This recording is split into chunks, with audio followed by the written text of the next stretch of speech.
Welcome to great Indian खजाना। आप लोग जब भी एक बैंक के अकाउंट से किसी दूसरे बैंक के अकाउंट में पैसे ट्रांसफर करते हैं तो आप लोगों ने नेफ्ट, आरटीजीएस और आईएमपीएस ये तीन नाम तो जरूर सुने होंगे। इन तीनों का ही काम है किसी एक बैंक के अकाउंट से किसी भी दूसरे बैंक के अकाउंट में पैसे ट्रांसफर करना।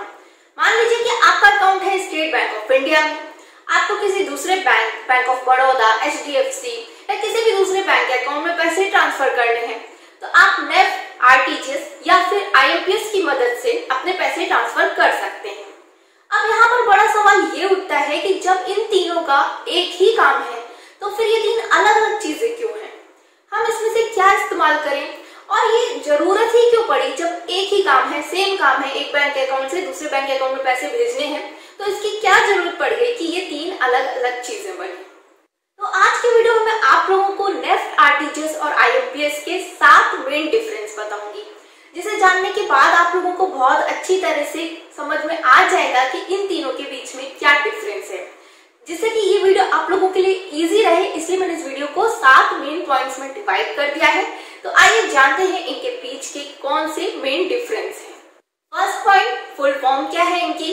नेफ्ट की फुल फॉर्म है national electronic fund transfer, RTGS की फुल फॉर्म है real time gross settlement, IMPS की फुल फॉर्म है इमीडिएट पेमेंट सर्विस।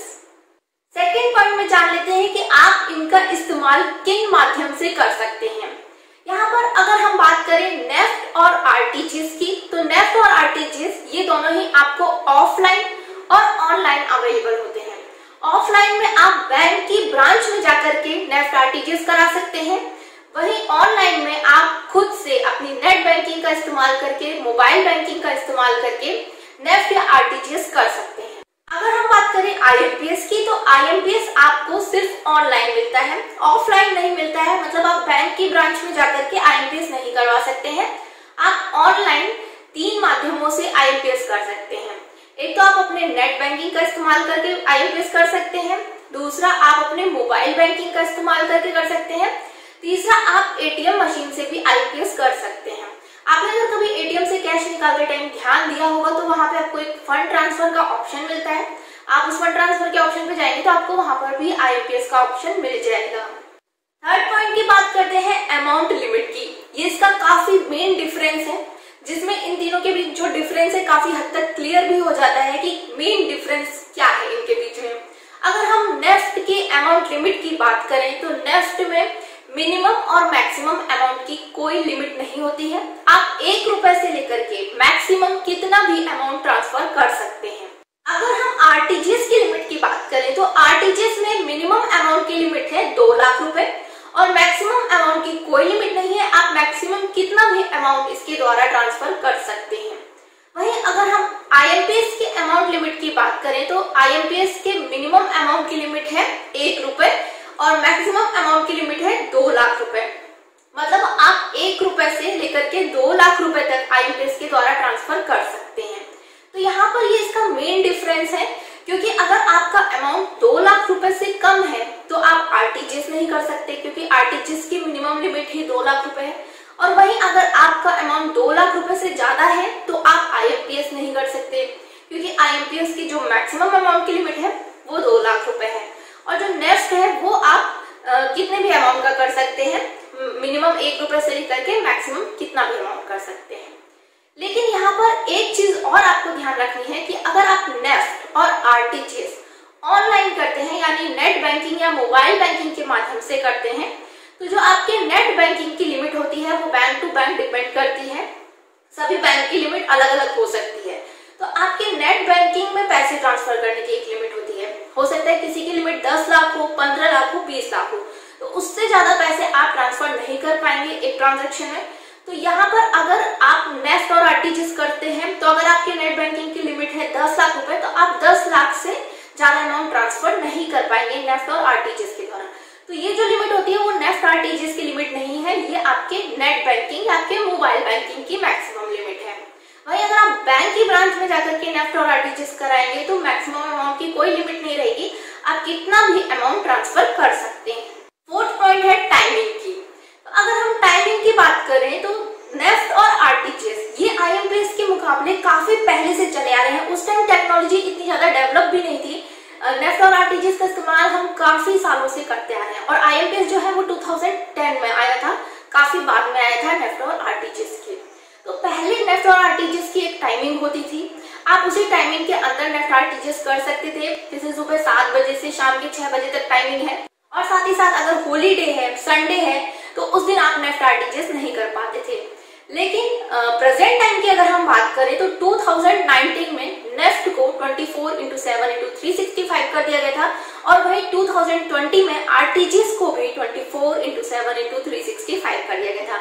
मतलब ये हुआ कि अब नेफ्ट और आरटीजीएस आप 24 घंटे 7 दिन कर सकते हैं, हॉलीडे हो चाहे संडे हो, कोई लिमिट नहीं है, आप कभी भी किसी भी टाइम नेफ्ट और आरटीजीएस कर सकते हैं। वही अगर हम आईएमपीएस की बात करें तो आईएमपीएस तो जब से स्टार्ट हुआ था तब 2010 से, तब से ही ये 24/7/365 था। मतलब आप आईएमपीएस कभी भी किसी भी टाइम कर सकते थे। तो अगर हम प्रेजेंट टाइम की बात करें तो हम देखेंगे कि नेफ्ट, आरटीजीएस और आईएमपीएस तीनों ही 24/7/365 हो चुके हैं। तो आप इन तीनों को कभी भी कहीं भी किसी भी टाइम कर सकते हैं। लेकिन हाँ, अगर नेफ्ट और आरटीजीएस आप ऑफलाइन कर रहे हैं, बैंक की ब्रांच में जाके कर रहे हैं, तो आपको बैंक के टाइमिंग के अकॉर्डिंग ही करना पड़ेगा। ऑनलाइन आप कभी भी किसी भी टाइम कर सकते हैं। फिफ्थ पॉइंट है कि इन तीनों से पैसे ट्रांसफर होने में टाइम कितना लगता है, ये भी इसका काफी मेन डिफरेंस है। अगर हम नेफ्ट की बात करें तो नेफ्ट से पैसे ट्रांसफर होने में आधे घंटे से 2 घंटे तक लगते हैं। वहीं अगर हम आरटीजीएस की बात करें तो जैसा कि आरटीजीएस की फुल फॉर्म ही है रियल टाइम ग्रॉस सेटलमेंट, तो रियल टाइम मतलब इससे रियल टाइम में तुरंत ही पैसे ट्रांसफर होते हैं। इधर आप पैसे भेजते हैं, उधर सामने वाले के अकाउंट में पैसे पहुंच जाते हैं। वहीं अगर हम आईएमपीएस की बात करें तो आईएमपीएस की फुल फॉर्म भी है इमीडिएट पेमेंट सर्विस, तो इससे भी तुरंत ही पैसे ट्रांसफर होते हैं। इधर आप पैसे ट्रांसफर करेंगे, उधर सामने वाले के अकाउंट में पैसे क्रेडिट हो जाएंगे। अब नेफ्ट से थोड़ा ज्यादा टाइम लगता है, इसके पीछे रीजन ये है कि नेफ्ट बैचेस में होता है।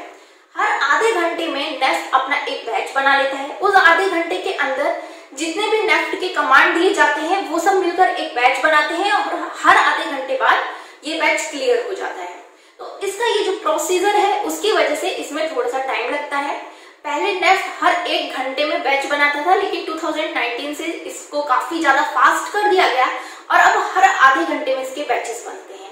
तो पहले के मुकाबले में नेफ्ट भी अब काफी फास्ट हो चुका है, लेकिन इसमें आधे घंटे से 2 घंटे तक का टाइम जाता है। नेक्स्ट पॉइंट है कि अगर आप नेफ्ट, आरटीजीएस और आईएमपीएस से पैसे ट्रांसफर करते हैं तो आपको बेनिफिशियरी की कौन कौन सी डिटेल जानना जरूरी है, कंपलसरी है आपके लिए।